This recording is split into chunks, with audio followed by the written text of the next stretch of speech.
Saudara yang sudah menangis bertahun-tahun, meraung dengan Tuhan gak ada. Sampai suatu kali nanti kau benar-benar ngalamin Tuhan. Dan saudara tinggal tunggu waktunya Tuhan. Air matamu tidak sia-sia.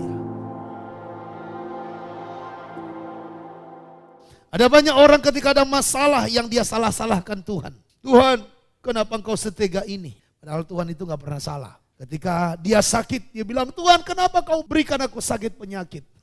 Tuhan tidak pernah memberikan manusia sakit. Kalau dia yang memberikan sakit, ngapain dia harus kasih bilur-bilurnya untuk menyembuhkan? Yang ada Tuhan memberikan bilur-bilurnya untuk menyembuhkan.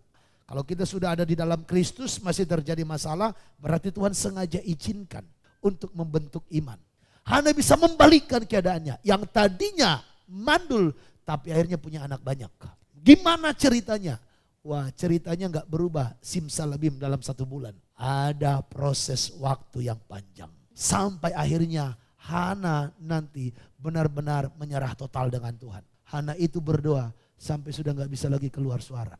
Yang pertama dengan hati yang pedih. Makanya coba kita lihat. Mazmur 34 ayat 19. Apa kata firman Tuhan? Dengan hati yang pedih. Makanya di dalam berdoa itu penting sikap hati loh.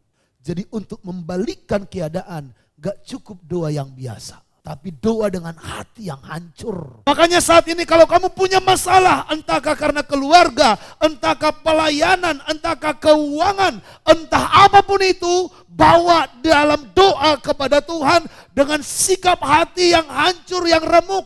Yang sungguh-sungguh berharap, Tuhan tolong saya, aku sudah tidak mampu, aku sudah tidak tahan, aku tidak mau keadaan seperti ini. Tuhan ulurkan tanganmu. Dan miliki sikap hati begini, Tuhan, saya tidak akan berhenti berdoa sebelum kau berikan tanda jawabanmu dengan memberi kelegaan di hati ini. Langkah yang kedua yang dilakukan Hana untuk membalikkan keadaannya ialah bernazar. Tapi saudara ingat, jangan sembarangan bernazar. Nazar kalau tidak ditepati, wah bahaya. Kita harus punya sikap hati yang mau komitmen dengan Tuhan. Ada perjanjian. Ada orang-orang yang tadinya saudaraku sudah mau mati, tapi karena dia berjanji, Tuhan, kalau kau sembuhkan aku akan melayanimu. Tuhan kasih kesempatan. Tapi ada orang yang melupakan janjinya. Saya ingatkan, kalau di antara saudara ada pernah janji dengan Tuhan, engkau pernah nazar dengan Tuhan, kalau sekarang kamu tidak lakukan, padahal harusnya kamu sanggup melakukannya, berbalik segera. Itu yang dilakukan Hana, dia berjanji. Kalau Tuhan berikan aku anak, karena dia mandul kan, maka anak itu akan kupersembahkan menjadi hamba Tuhan. Dan saudara tahu, Samuel menjadi nabi Tuhan yang luar biasa.